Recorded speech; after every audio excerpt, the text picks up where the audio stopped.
이걸 제가 안 바꿨네요. 오늘은 말씀은 나를 어떻게 인도하는가라는 제목을 가지고 함께 하나님 말씀 증거하겠습니다. 이제 벌써 세 번째 시간인데 오늘은 공주와 고블린이라는 책을 가지고 이야기를 나누려고 해요. 이 작품은 조지 맥도날드라는 사람이 쓴 작품입니다. 혹시 여러분 조지 맥도날드라고 들어보셨나요? 처음 들어보시죠? 근데 이분이 굉장히 거장이세요.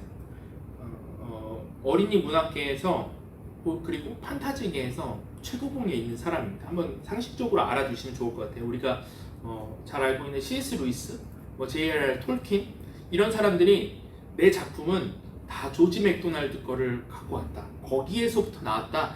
이렇게 이야기할 정도로 스스로 삼았던 사람이 조지 맥도날드라는 사람입니다. 이분이 1824년생인데 스코틀랜드의 목사님이었어요.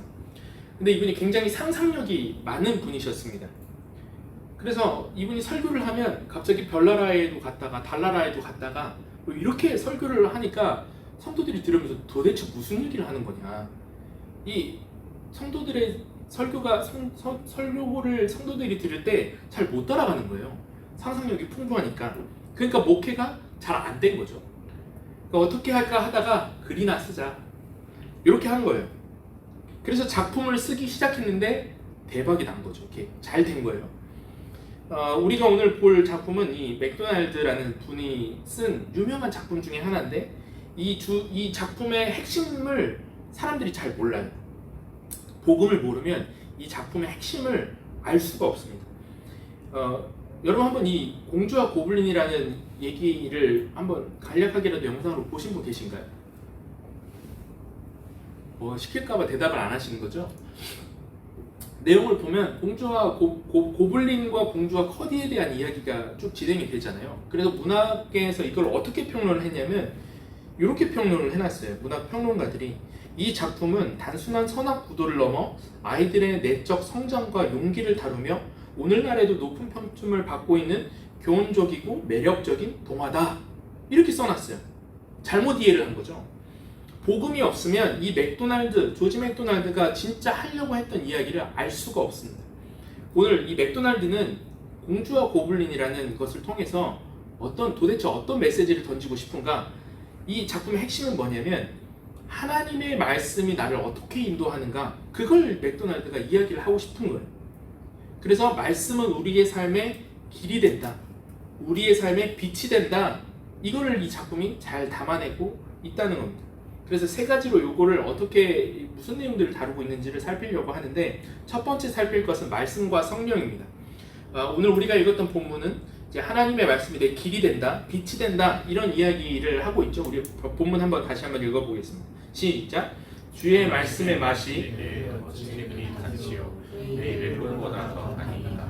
주의 법도들로 말미암아 내가 명철하게 되었으므로 모든 거짓 행위를 미워하나이다. 주의 말씀은 내 발의 등이요 내 길의 빛이니이다. 여기서 등이라고 하는 건 요즘 사람들이 사용하는 랜턴이나 후레쉬 같은 게 아니에요. 등 이제 혹시 한국민속촌에 가면 등이나 이런 옛날 체험을 할 때 보면 등은 멀리 비추는 게 아니라 어디만 비춰요? 발 앞에만 비추는 거거든요. 그러니까 말씀이 내 모든 삶을 쫙 다 보여주는 게 아니라 말씀은 한 걸음 한 걸음을 주님이 비춰주셔서 내가 주님께서 인도하신 그 목적지까지 갈 수 있게 하는 거, 그게 등불 말씀이라는 거예요. 그래서 말씀을 붙들고 있으면 목적지까지 가고 반대로 말씀을 잃으면 방황하게 된다. 그래서 성경은 말씀을 늘 뭐랑 연결시키냐면 길 혹은 빛 이런 것과 매칭을 시킵니다.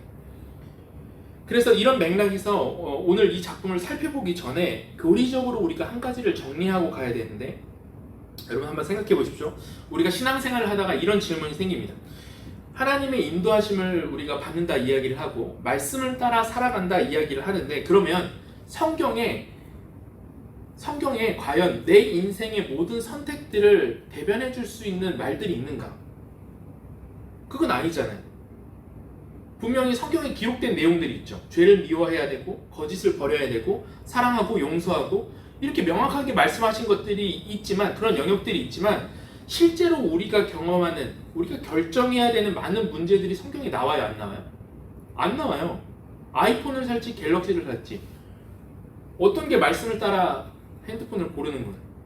여기 회사를 옮길지 아니면은 여기를 계속 다닐지, 이 사람을 만날지 저 사람을 만날지, A라는 회사에 취직해야 되는지 B라는 회사에 취직해야 할지 성경이 안 나오잖아요.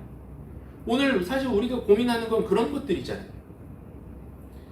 우리가 성경을 최고의 권위로 인정하고 그 말씀을 따라 살아가려고 하는데 말씀에 나와 있지 않은 선택들 앞에서 우리는 어떻게 살아가야 되는가? 그래서 제가 OX 퀴즈를 가지고 왔습니다.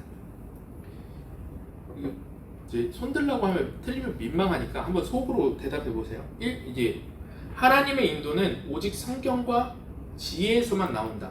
맞으면 O, 틀리면 X. 고르셨죠?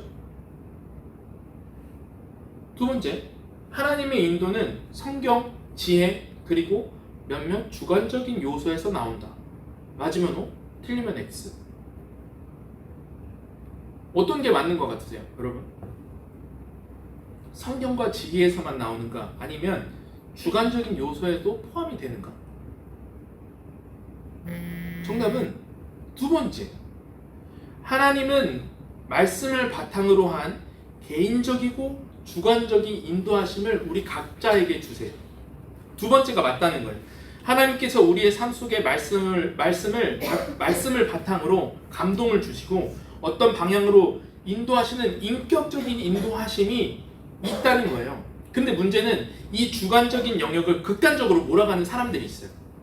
대표적으로 많이 이야기되는 게 뭐냐면 신사도 운동이죠. 신사도 운동이 뭐예요? 옛날에 12사도로 끝났거든요. 그런데 주님이 100% 순수한 계시를 주시는 사도가 또 나타났다. 그렇게 얘기하는 게 신사도 운동이에요. 그래서 그 사람한테 가면 하나님의 그 주관적인 계시를, 나를 향한 주관적인 계시를 그 사람한테 가면 받을 수 있다. 그렇게 얘기하는 거예요. 여러분, 그런 거 다 거짓말입니다. 이단이에요. 근데 사람들이 말씀과 삶을 맞대고 살면서 고민하고 기도하는 게 불편하고 잘 모르겠으니까 누가 이거 좀 얘기해 줬으면 좋겠고 하니까 사람들이 혹하는 거예요. 저기 대단한 말씀이 있대. 누가 하나님의 음성을 직접 듣는데 하면서 다 쏠리는 거예요. 여러분, 그렇지 않습니다. 최고의 권위는 말씀으로부터 나옵니다. 그런데 하나님은 그 말씀을 바탕으로 주관적인 요소들을 사용하셔서 여러분들을 이끄세요. 성경에 보면 바울도 그랬어요. 고린도후서 2장 12절 13절에 이렇게 돼 있습니다. 같이 한번 읽어볼까요? 시작. 내가 그리스도의 복음을 위하여 드로아의 이름에 주 안에서 문이 내게 열렸을 때 내가 내 형제 제도를 만나지 못하고 내 심령이 편하지 못하여 그들을 작별하고 마게도냐로 가노라. 잘 보세요. 원래 선교 계획이 있었대요. 문이 열렸을 때 누구를 만나지 못했대요? 디도를 못 만났대요. 근데 디도를 못 만난 게 마음에 걸렸어요. 디도가 생각났어요. 디도가 너무 보고 싶은 거예요. 마음이 불편했대요. 그래서 선교 계획을 바꿨다는 거예요. 이게 무슨 계시예요? 그런데 하나님께서 말씀을 바탕으로 바울의 마음과 심령의 상태를 통해서 그의 걸음을 이끌어 가셨다는 거예요. 그러니까 그리스도인에게 말씀은 최고의 권위입니다. 그런데 하나님은 그 말씀을 바탕으로 우리 인생의 각자에게 주관적인 요소들을 사용하셔서 우리를 인도하세요. 그 주관적인 요소들이 무엇인가? 웨인 그루뎀이라는 학자가 이렇게 정리를 했습니다. 같이 한번 읽어보겠습니다. 시작. 명령이 없는 부분에서 하나님은 우리에게 선택의 자유를 그리고 책임을 주시며 때로 성령께서 우리의 생각에 영향을 미치심으로써 성경 구절을 생각나게 하심으로써 우리에게 통찰력이나 이해력을 주심으로써 우리의 갈망을 바꾸심으로써 우리 양심을 일깨우심으로써 또는 우리 영의 성령의 임재나 구체적인 인도를 알려주심으로써 우리를 직접 인도하신다. 주관적인 요소가 있다는 거예요. 갑자기 생각이 난대요. 마음이 편치 않대요. 양심이 찔려요. 갑자기 성경 구절이 떠올라요. 그런데 여러분, 성경을 그래서 읽어야 돼요. 우리가 이걸 계속 하잖아요. 성경을 안 읽는데 구절이 어떻게 떠올라요? 읽어야 돼요. 이런 것들이 100% 맞다, 그게 절대적이다 라고는 할 수 없죠. 왜냐하면 우리는 연약하고 죄인이기 때문에 분별하는데 우리가 오류가 있을 수 있고 에러가 있을 수 있죠. 그럼에도 불구하고 이 주관적인 요소를 배제하면 돼요, 안 돼요? 안 된다고. 안 된다요. 안 돼요. 그래서 여러분 하나님 앞에서 우리의 마음과 생각을 위해 여러분 기도하십시오. 하나님, 내가 일상을 살아가면서 하나님 내 마음과 생각이 하나님 앞에 온전해질 수 있도록, 하나님이 그것을 잘 사용할 수 있도록 하나님 그것을 정결케 하게 하여 주시옵소서. 우리의 생각이 하나님 안에서 잘 사용될 수 있도록 내 마음과 생각을 주님 지켜주시옵소서. 갑자기 이게 생각났어요. 빌립보서 4장의 말씀인데 마음과 생각이라는 게 하니까 저도 갑자기 떠올랐거든요.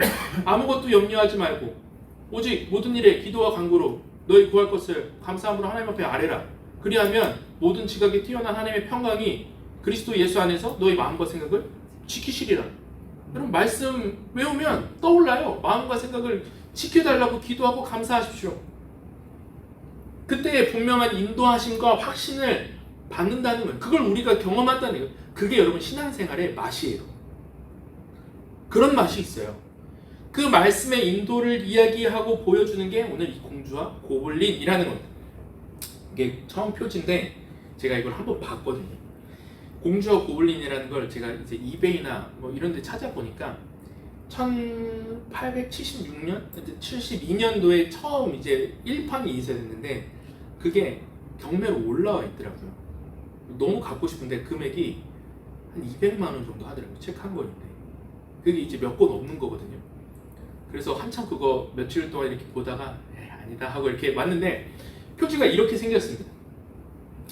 스토리는 이래요. 옛날에 아이린이라는 공주가 있었어요. 근데 공주의 엄마 왕비가 몸이 좋지 않았어요. 아이를 낳고 몸이 계속 안 좋아져서 원래 있던 왕궁이 아니라 다른 왕궁으로 이렇게 이사를 가서 거기서 그러니까 뭐라 하죠, 회복하는 과정, 시간을 갖고 있었는데 그러면서 이제 아이린은 유모가 계속 돌봐주는 상황이었고 아이린은 성 안에서 살아가고 있었습니다.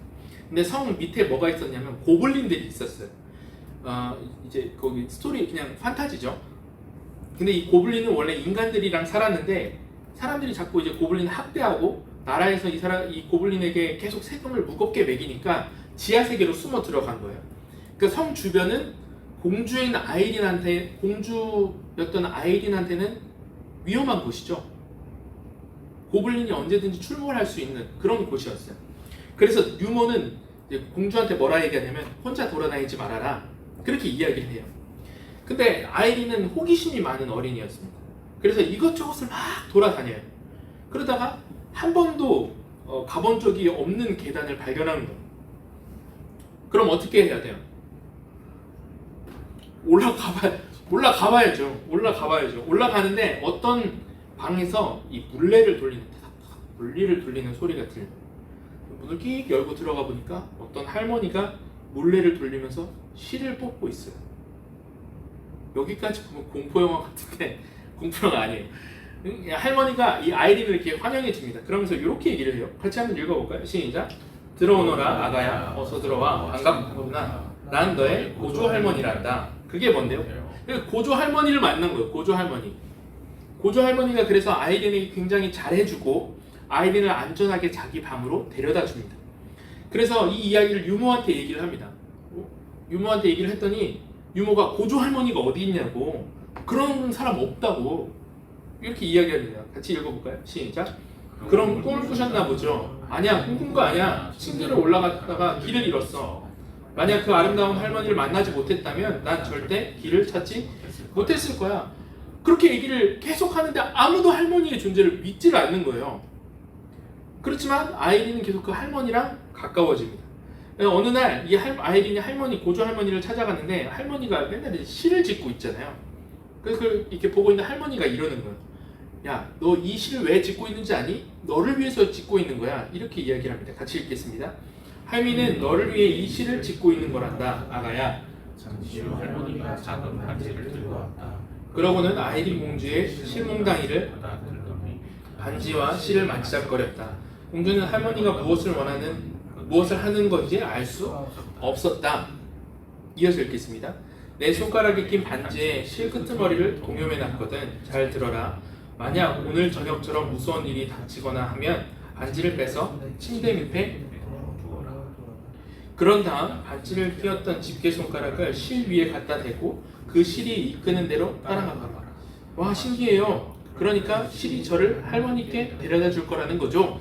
그러니까 어려운 일이 생기면 이 실이 묶여있는 반지를 베개 밑에 넣으라는 거예요. 그리고 이 실을 따라서 가면 나한테 올 거야. 네가 구원받고 살게 될 거야. 그런데 한 가지 경고를 합니다. 이어서 시작. 그래, 하지만 기억해둬라. 비록 먼 길로 삥 돌아가는 것 같더라도 절대 실을 의심해선 안 된다.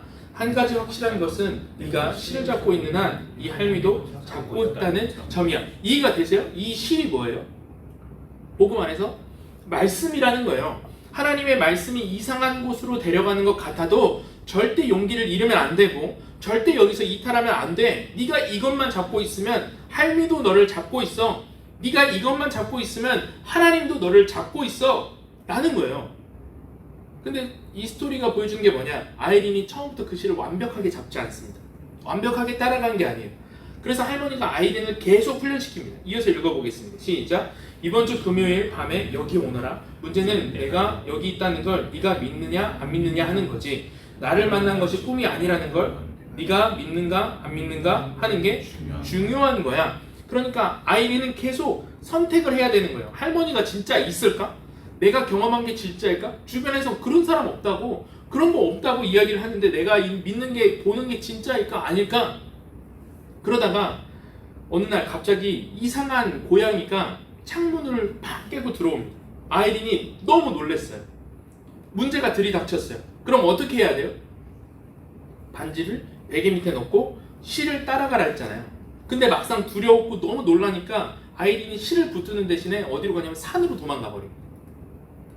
그리고 나중에 할머니를 다시 찾아왔을 때 아이린이 할머니한테 이렇게 얘기를 해요. 같이 읽겠습니다. 다리 길쭉한 꺽다리 고양이가 창문으로 들어왔을 때 전 당장 할머니께 달려왔어야 했어요.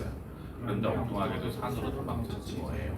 얼마나 무서웠는지 몰라요. 여러분, 적용이 무엇입니까?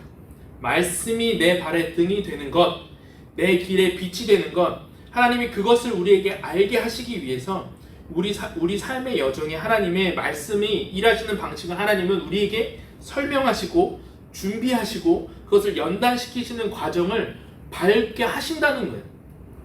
다른 사람들은 다 안 보인대요. 그런 게 어딨니요? 그 말씀이 뭐야? 그렇게 따라가는 거 구시대적이고 말도 안 되는 일이라고 이야기를 해요. 그런데 말씀을 뭐라고 하느냐? 오늘 말씀은 우리에게 뭐라 하느냐? 주일에 꼭 다시 오너라. 나랑 한번 이거 약속해보자. 사람들이 어디 있냐 이야기할 때도 사람들이 그거 없다고 얘기할 거야. 그런 거 안 보인다 이야기할 거야. 너 꿈꿨다 얘기할 거야. 기억해. 이 말씀이 진짜야. 그러니까 너 주일날 다시 찾아와야 돼. 말씀 앞으로 다시 나와야 돼. 나를 만나러 오는 거야. 하나님이 왜 이렇게 하세요? 알게 하시기 위해서. 하나님은 우리를 계속 말씀 앞으로 다가오게끔 하신다는 겁니다. 예배의 자리로 부르시고 다시 듣게 하시고 다시 붙들게 하세요. 왜? 실제로 위기가 왔을 때 우리가 얼마나 말씀을 잘 놓치는 존재인지를 알게 하시기 위해서요. 여러분, 우리가 평소에 생각해요. 말씀 붙들고 살아야지. 말씀대로 살아가야지. 그런데 막상 꺽다리 고양이가 나타나면 너무 무서우니까 본능대로 움직이는 거예요. 실을 붙들어야 되는데 산으로 도망가요. 하나님이 그 과정을 통해서 우리에게 보게 하세요. 내가 두려워지면 말씀을 떠나는구나. 내가 무서우면 내 감정대로 행하는구나. 위기가 오면 내 앞에 있는 이익을 먼저 추구하는구나. 이걸 스스로 알게 하신다는 거예요. 저와 여러분이 그 과정에 있는 거예요. 근데 우리는 어떻게 생각하냐면 내가 말씀을 못 지키나 봐. 왜 이러지? 이렇게 생각하면서 실패했다 생각하면서 포기해버려요. 여러분, 포기하지 마십시오. 그건 과정 중에 있는 거예요. 끝난 게 아닙니다. 이 패턴을 주님이 알게 하시기 위해서 그 과정을 밟게 하시는 거예요. 내가 여기서 말씀 떠나는구나. 내가 당장 이렇게 되면 감정적으로 대하는구나. 내가 여기선 사람 찾는구나. 내가 여기서 스스로의 감정 때문에 내 마음이 손상되는구나. 그걸 인지하고 스스로 알게 하시는 건 그게 훈련의 목적이거든요. 그러니까 여러분, 죄를 지었다고, 때로 내가 넘어졌다고 그것이 나에게 끝이라고, 실패라고, 무너짐이라고 생각하지 마십시오. 하나님이 말씀을 우리의 삶에 단련시키기 위해서 우리를 그렇게 인도해 가신다는 거예요. 이걸 지금 조지 맥도날드가 보여주고 싶은 거예요. 그게 말씀이 길이 되는 법칙이라는 겁니다. 그럼 두 번째 살펴볼 것은 말씀의 목적지입니다. 그러면 하나님은 이 말씀을 따라 살아가게 하시면서 결국 우리를 무엇으로 인도하시길 원하시는가? 하나님은 왜 우리를 말씀을 통해서 어디까지 도착하게 하기를 원하시는가? 그 목적을 보여주는 장면들이 나오는데 이제 아이린이 조금씩 훈련이 되기 시작합니다. 전에 두려우면 본능을 따라서 산으로 도망가고 했었는데 이제 할머니가 준 실을 따라가는 방법을 배우고 어떤 상황에서도 실을 놓치지 않게끔 되어가고 있었어요. 그러니까 그러던 어느 날 그 실을 따라가야 되는 순간이 딱 찾아옵니다. 그래서 직접 진짜 아이린이 그 지진이 일어났을 때 할머니가 말하던 대로 베개 밑에 반지를 넣고 손가락으로 실을 더듬기 시작해요. 그래서 실을 따라가는데 이 실이 너무 이상한 길로 가는 거예요. 왜 여기로 가지? 이 방향으로 왜 가? 실이 좁은 벽을 통과하기도 하고 좁은 문틈으로 들어가기도 하고 돌 무더기 같은 거 안쪽으로 실이 이어지는 거예요. 그래서 돌 무더기를 치워보니까 거기에 사람이 하나 갇혀 있습니다. 누구냐면 커디라는 애. 커디가 누구였냐면 광부였는데 광부 일을 하다가 고블린의 존재를 커디가 먼저 알게 됩니다. 그리고 고블린들이 공주를 납치하고 사람들을 이제 해치려고 하는 계획이 있다는 걸 커디가 알게 돼요. 그래서 고블린을 추적하다가 덜미가 잡혀서 잡혀갖고 갇혀버려요. 그걸 공주가 꺼내준 거죠, 오늘. 이걸 통해서 말씀이 하는 역할을 보여주는데 첫 번째는 하나님께서 나에게 말씀을 주시고 그걸 훈련시키셔서 말씀을 따라가게 하실 때 하나님이 우리를 인도하시는 그 목적지가 어디냐? 첫 번째는 하나님이 우리를 말씀을 따라 살게 하시면서 사명으로 이끄신다는 거예요. 하나님께서 나를 통해 하나님이 손이 되고 하나님이 행하실 일들을 행하게 하세요. 그게 사명이라는 거예요. 보세요. 오늘 아이린이 실을 따라갔어요. 그런데 돌무더기로 들어가는 거예요. 실이. 이게 뭐지? 하면서 도저히 이해가 되지 않는, 모르겠다 하면서 돌을 막 걷어내는데 거기에 커디가 있잖아요. 커디가 뭐라 그러냐? 저 여기 있는 거 어떻게 하셨어요? 그걸 신기해해요. 같이 한번 읽어볼게요. 시작. 아이린 공주님이 여기를 어떻게 오셨어요? 내 할머니가 나를 죽음시켰어. 나를 왜 보내셨는지도 잊지 않겠어. 너 거기 갇혀 있는 거지, 커디? 네, 그래요. 그런데 공주님이 대체 여기까지 어떻게 오셨어요? 고조 할머니가 실을 따라가라고 일러주셨어. 대체 무슨 말씀인지 못 알아듣겠군요. 공주님이 저를 구해주신 거예요. 너 어떻게 제가 있는 곳을 아셨어요? 아까 말했잖아. 할머니가 주신 실을 손가락에 묶고 그걸 따라온 거라니까. 지금도 그러는 중이고. 커디가 제가 여기 있는 거 어떻게 하셨어요? 이해를 못해요. 근데 처음에 아이린도 왜 따라가야 되는지 몰랐어요. 그게 어디로 나를 인도하는지 몰랐어요. 그런데 거기에 갇혀 있는 거를 보면서 나를 여기로 왜 보내셨는지 그 일을 행하면서 알게 되는 거예요. 그러니까 이유는 딱 한 가지죠. 하나님이 나를 여기로 이끄셨어. 할머니가 나를 거기로 이거 따라가라고 보니까 너 만났어. 그게 뭐냐고. 커디는 지금 여기에서 한 번만 제가 두세 번만 써놨지만 뒤에 계속 물어봐요. 어떻게 하셨어요? 어떻게 하셨어요? 몰라요. 이 사람은 이해를 못한다. 그게 뭐냐? 사람들은 못 본다는 거예요. 적용이 무엇입니까? 하나님이 말씀을 통해서 하실 첫 번째 일이 무엇인가? 사명. 남들은 몰라요. 하나님과 나만 알아요. 아, 그래서 여기다 보내셨구나. 여러분 인생에 적용해 보십시오. 시키시는 일, 만나게 하시는 이유, 하나님의 마음과 계획을 발견하게 되는 거, 그것을 따라, 그것이 말씀을 따라 사는 삶의 영광이 된다는 겁니다. 여러분의 인생에 말씀을 따라 살아갔는데 그게 하나님이 이런 뜻이었나 봐. 그게 느껴질 때 최고의 영광이라는 거예요. 저는 설교를 준비하면서 그런 것들이 보이기 시작합니다. 사실 김광철 집사님도 그렇고 우리 노경기 집사님도 그렇고 병진 형제도 그렇고 황주도 그렇고 이게 이제 저희가 주일날만 다 같이 얼굴을 보잖아요. 근데 저는 주중에도 계속 저 만났잖아요. 그쵸?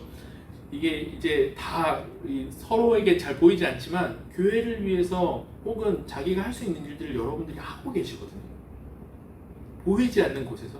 근데 그걸 하면서 누리는 기쁨은 저와 그분만 알아요. 그쵸? 노경균 집사님이 교회를 어떻게 섬기시는지 저랑 노경균 집사님만 알죠. 물론 이제 가족들도 알지만 김강주 집사님이 교회를 어떻게 섬기시는지 병진 형제가 병진 집사님이 어떻게 섬기시는지 진실자매님이 어떻게 우리 교회를 섬기는지 이게 다 있어요. 여러분 그게 사명의 자리입니다. 여러분들이 즐겁고 기쁨으로 하시잖아요. 그걸 통해서 하나님이 이래서 그랬구나 라는 걸 말씀을 따라가는 삶 안에서 행복함과 그 우리의 길을 통해서 인도하신다는, 한번 여러분 생각해 보십시오. 제가 여기 위단시티에 부임했잖아요. 근데 여기 왜 왔는지 몰랐어요.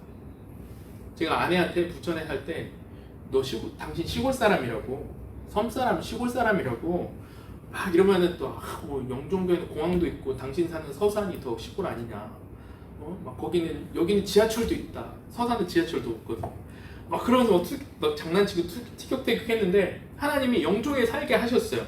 시를 따라왔어요. 제가 부천에 살았을 때 좋았거든요. 거기는 맥세권이었어요. 맥도날드가 옆에 있었어요. 그래서 맥도날드 했는데 영종 왔는데 맥도날드가 없는 거예요. 버거킹도 있고 롯데리아도 있는데 이거 나중에 괜찮겠죠? 맥도날드가 없는 거예요. 맥도날드를 제가 굉장히 좋아했거든요. 근데 갑자기 영종으로 오게 됐어요. 왔는데 여기 좋아요.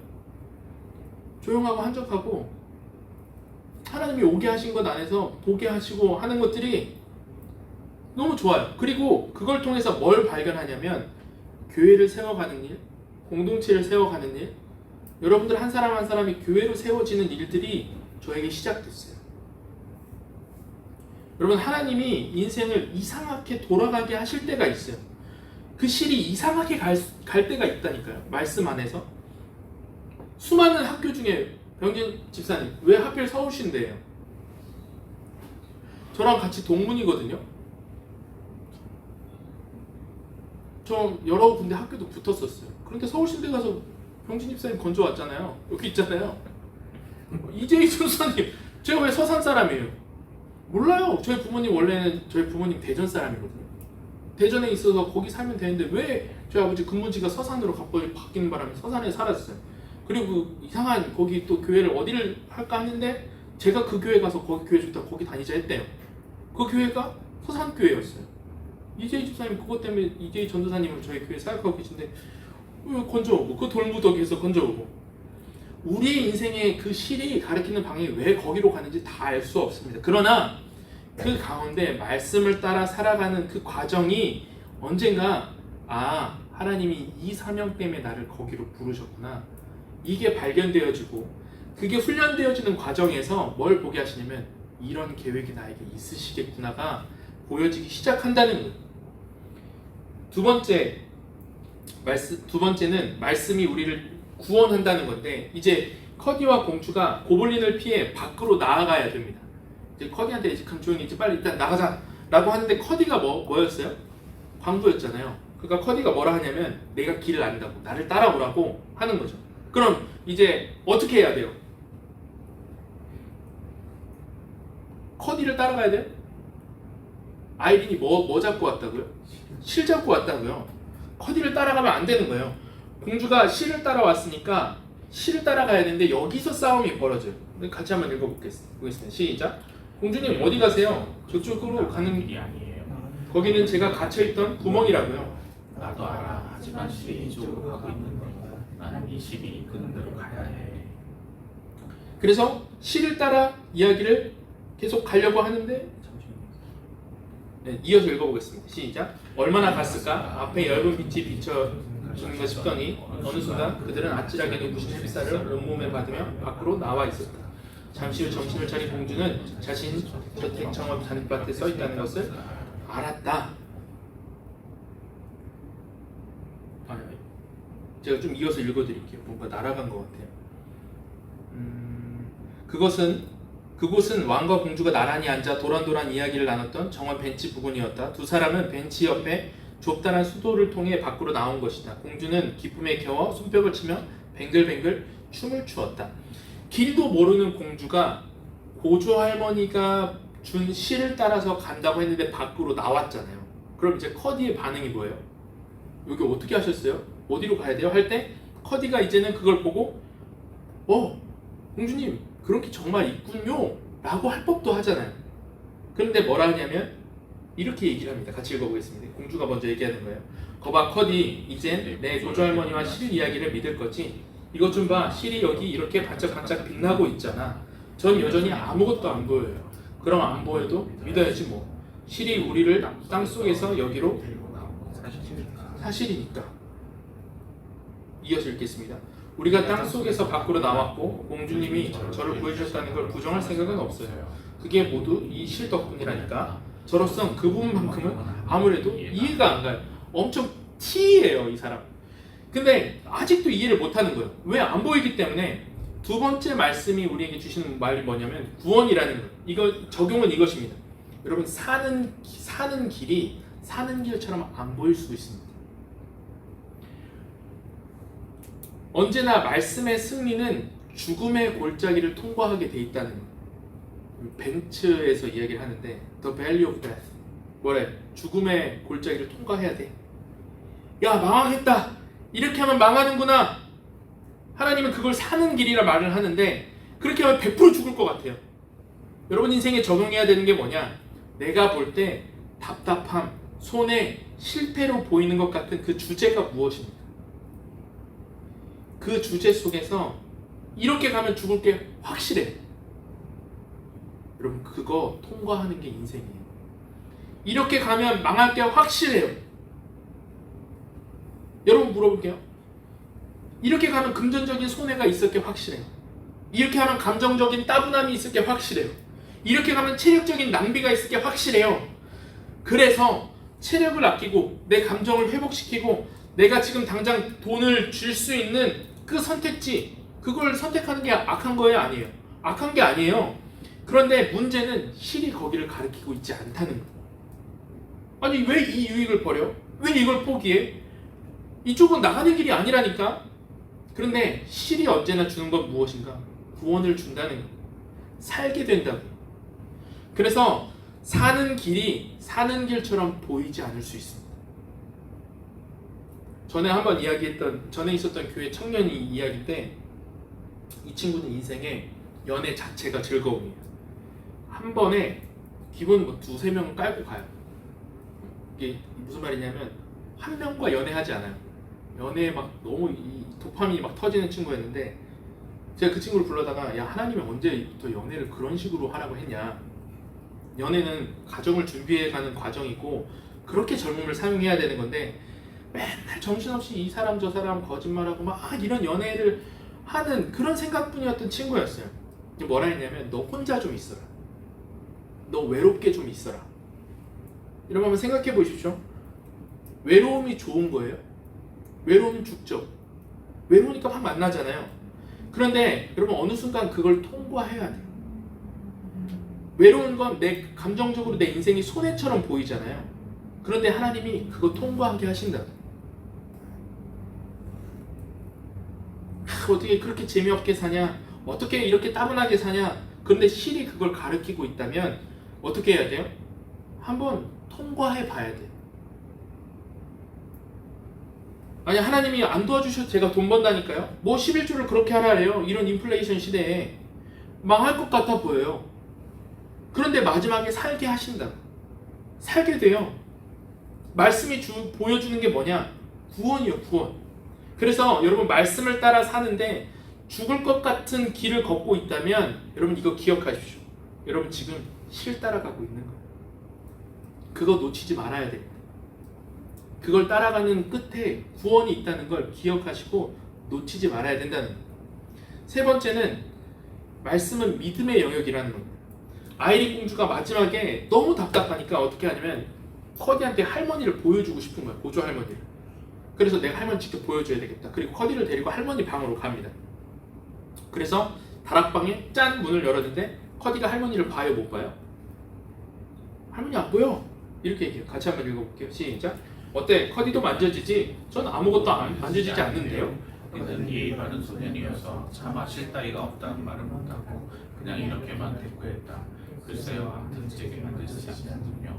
고조 할머니한테 갔는데 갔어요. 그래서 지금 얘기를 하는 거예요. 이어서 커디 우리 고조 할머니께 인사드려. 할머니가 어디 계신데요? 전 안 보여요.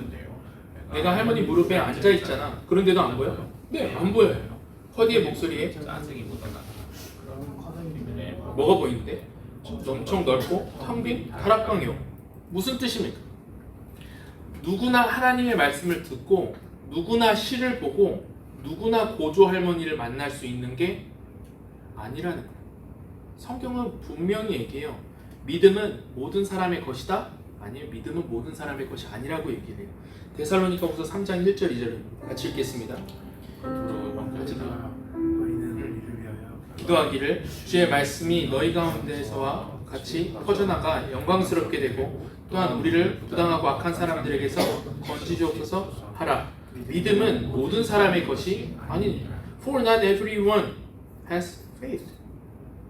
무슨 말이에요? 적용이 뭐예요? 여러분, 믿음이 있음에 감사하고 그 믿음을 지키십시오. 이것이 이 시대의 말씀을 사모하는 자들의 최고의 영광입니다. 반주를 해주시면 그냥 해주세요. 어차피 네. 여러분, 이게 별거 아닌 것 같죠? 이 시대의 믿음을 가질 수 있는 거, 믿음을 지키고 하나님 말씀 안에 설 수 있는 거, 여러분이 여러분의 배우자, 자녀, 부모님, 가족 그 누구에게 줄 수 있는 그런 유익과 복보다 이게 훨씬 값어치 있는 복입니다. 내 자녀를 위해서, 내 배우자를 위해서, 내 자신을 위해서 우리가 평생 구해야 될 게 뭐냐? 여러분, 믿음의 복이에요. 저는 그게 1번입니다. 제 자녀들을 위해서 기도할 때 1번으로 뭘 이야기하냐면, 하나님, 저희 아이들 필립이, 필승이, 필찬이에게는 그 실이 보이게 해주십시오. 하나님, 우리 가정이 이 실 놓치지 않게 해주십시오. 하나님, 나에게도 할머니가 보이게 해주십시오. 어떻게 이런 일이 벌어졌음에도 불구하고 그 다락방에 계신 할머니가 안 보이는가? 여러분, 그런 것들에 대한 안타까움이 느껴질 때가 있지 않습니까? 우리 부모님은 왜 그게 안 보이지? 그래서 여러분, 믿음 달라고 중보하셔야 돼요. 평생 무슨 사업을 뭐 어떻게 하고 어떤 자녀에게 어떤 교육을 하고 중요하죠. 해야 될 일들이죠. 그러나 평생 우리가 뭘 위하여 기도해야 되냐면 자녀를 위해서, 자녀가 믿음 갖기를 위해 기도해야 됩니다. 그 선물이 자녀에게 주어지기를 기도해야 됩니다. 하나님, 내 자녀가 믿음 있기를 원합니다. 하나님, 그 실이 보이기를 원합니다. 하나님, 이 자녀는 다락방에 들어갔을 때 할머니가 앉아있다는 것을, 그 실을 따라가면 때로는 우리 인생이 굽어도는 것 같아도 그것 따라가면 하나님 그 안에 구원이 있다는 것을 우리 자녀가 알기를 원합니다. 내 가족이 그걸 알기 원합니다. 우리 배우자가 이 실을 볼 줄 아는 사람, 그런 사람이 되길 원합니다. 그때 여러분, 믿음이 선물이라는 것을 우리가 깨닫게 돼요. 혹시 여러분들이 이제 여러 기도의 제목들을 우리가 손익게 하는데 그런 기도의 제목들을 쓴 적 있죠. 하나님, 우리 가정이 평안하게 해주셔서 감사합니다. 합격하게 해주셔서 감사합니다. 여러분, 그런 거 말고 주님이 어떻게 우리의 삶에, 나는 주님이 어떻게 느껴지는지, 주님, 제가 하나님 믿게 해주셔서 감사합니다. 하나님, 우리 가정의 평생의 소원은 우리 가정이 말씀 따라가는 것입니다. 하나님, 이 절망 가운데에서도 내가 기도할 수 있게 해주셔서 감사합니다. 이 가운데, 합격 가운데 내가 하나님을 먼저 생각할 수 있게 해주셔서 감사합니다.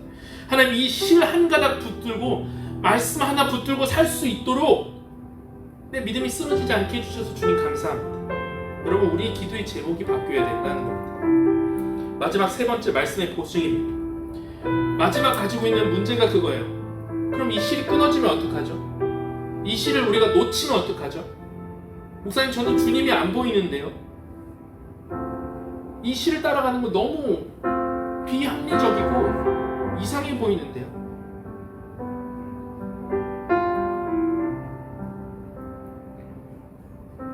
내가 이 반지를 잃어버리고 실을 놓쳤어도 하나님은 다시 그것을 붙잡을 수 있도록, 우리가 그걸 다시 그 안으로 들어갈 수 있도록 어떤 길을 예비해 두셨을까요? 그러니까 잘하라 그랬잖아. 너 이제부터 너 실 못 찾을 줄 알아. 그렇게 혼자 살아봐. 돌 무더기에 아주 파묻히든지 그러실 것 같잖아요. 우리 인생을 살다 보면 그 말씀을 붙잡고 싶지만 안 붙잡아지는 그런 순간들 앞에서 우리가 여전히 그걸 붙잡아야 될 근거가 뭐예요? 여전히 그 실을 찾을 수 있는 근거가 무엇입니까? 그건 내가 실을 찾지 않아요. 내 공로가 찾지 않습니다. 주님이 어떻게 하셨냐면 그 말씀이, 내가 붙잡지 못했던 그 말씀이 나를 떠나지 않도록 그걸 보증하셨어요. 내가 자꾸 말씀을 잃어버리니까, 잊어버리니까 말씀이신 그분이 어떻게 하시냐면 우리 삶에 와버리셨습니다. 내가 이 시를 놓치지 않도록 말씀이신 그분이 내 밖에 있지 않고 내가 못 찾으니까 내 안에서 말씀해 주시겠다. 내가 너를 떠나지 않겠다. 말씀이신 예수님이 그걸 보증하셨다는 것, 약속하셨다는 것. 예수님이 누구시냐? 말씀 자체이다. 요한복음 1장 1절은 이렇게 얘기합니다. 같이 읽겠습니다. 시작. 태초에 말씀이 계시니라. 이 말씀이 하나님과 함께 계셨으니 이 말씀은 곧 하나님이시다. 1절의 주해가 굉장히 중요해요. 뭐라 그러냐면 이 말씀은 하나님이신데 동시에 하나님과 함께 계셨대요. 이게 뭐예요? 삼위일체 하나님의 모습을 비춰주는 거예요. 아니 하나님이신데 어떻게 하나님이랑 함께 계셔? 이게 누구냐? 예수님이세요. 예수님은 하나님이십니다. 동시에 성부 하나님, 성자 하나님, 성령 하나님 세 개의 위격이 부딪히지 않고 한 분이신 분이세요. 그래서 위격에 있어서는 구분할 수 있는 그 말씀이신 주님이 우리에게 말씀을 보내주시고 말씀을 가르치시고 하다가 우리가 아이린처럼 잘 훈련되지가 않아요. 계속 말씀을 놓쳐요. 그래서 어떻게 하시냐면 걱정하지 마. 너희가 말씀을 떠나지 않도록 해줄게 라고 하면서 뭐라 하시냐면 요한복음 1장 14절에 이렇게 되어 있습니다. 함께 읽겠습니다. 말씀이 육신이 되어 우리 가운데 거하시매 우리가 그의 영광을 보니 아버지의 독생자의 영광이요 은혜와 진리가 우리 가운데 거하신다. 원어로 보면 장막을 친다, 텐트를 친다라는 말이에요. 그러니까 우리가 주님을 자꾸 떠나니까 이 땅에 오셔서 십자가의 죽으심으로 나의 범죄함이나 나의 방황이나 내가 주님을 떠나는 모든 범죄함에도 불구하고 하나님의 말씀이 절대 내 죄인된 인생을 떠나지 않도록 내 인생에 어떻게 하셨대요? 거하셨대요. 텐트를 치셨대요. 장막을 치셨대요. 무슨 뜻이에요? 우리 삶 가운데 돗자리를 까셨다는 거예요. 나 딴데 너와 내 함께 있겠다. 이 사랑을 바라볼 때 우리가 확신할 수 있습니다. 주님, 제가 지금까지는 내가 주님 앞에 잘하고 스스로 말씀을 지키고 찾았다 생각했는데 내가 이 말씀 앞에서 다시 깨닫게 되는 것은 내가 말씀으로 가까이 가기 전에 이미 말씀이신 그분이 내게 먼저 오셨군요. 나는 날마다 다시 방황하고 다시 떠나고 언제나 내가 다시 하나님 앞에서 하나님을 놓칠 때 다시 그 말씀을 붙들 수 있도록 우리가 확신할 수 있는 것은 내가 잘해왔기 때문이 아니요 최악의 상황에 하나님의 말씀을 떠난 것 같은 상황이 있을지라도 말씀이 육신이 되어 우리 안에 거하기로 예수 그리스도께서 약속하셔서 그리고 십자가 위에서 그 약속을 완성하셔서 이제 나와 함께 계신 그 주님 안에서 오늘도 내가 부족하지만 내가 말씀을 떠나 살아가지만 여전히 나는 흔들리고 감정적으로 무너지지만 그 성령으로 함께 계신 그 주님 앞에서 내가 다시 예수 이름을 부를 때 언제나 내겐 다시 말씀이 보여지고 말씀이 우리의 삶에 사라지고 그것이 놓치지 않고 내 삶에 지켜지는 그 일이 나에게 있을 줄 믿습니다. 여러분, 그래서 이 공주와 고블린이 위대한 동화, 위대한 복음을 이야기하고 있는 겁니다. 저와 여러분들이 이걸 읽으면서 내 인생이 이렇구나 다시 상상할 수 있고 다시 복음 안으로 들어올 수 있게 됐어. 하나님 돌무더기 같을 때, 내 인생이 돌무더기 같을 때 실 따라가서 여전히 내 그 말씀 안에 거하길 원합니다. 하나님, 그 멋진 인생 내가 살고 싶습니다. 주님, 평생에 이 반지와 실이 나를 떠나지 않게 하여 주시고 이 말씀만 생명길로 가고 살 수 있는 것임을 우리가 경험하고 그거 알게 되는 나의 삶, 나의 가정, 우리 자녀들 되게 하여 주시옵소서. 이 거룩한 인생을 걷는 저와 여러분들이 되기를 주님의 이름으로 축원합니다. 이 시간 우리 다 함께 일어나서 말씀 앞에서 찬양하고 기도하겠습니다.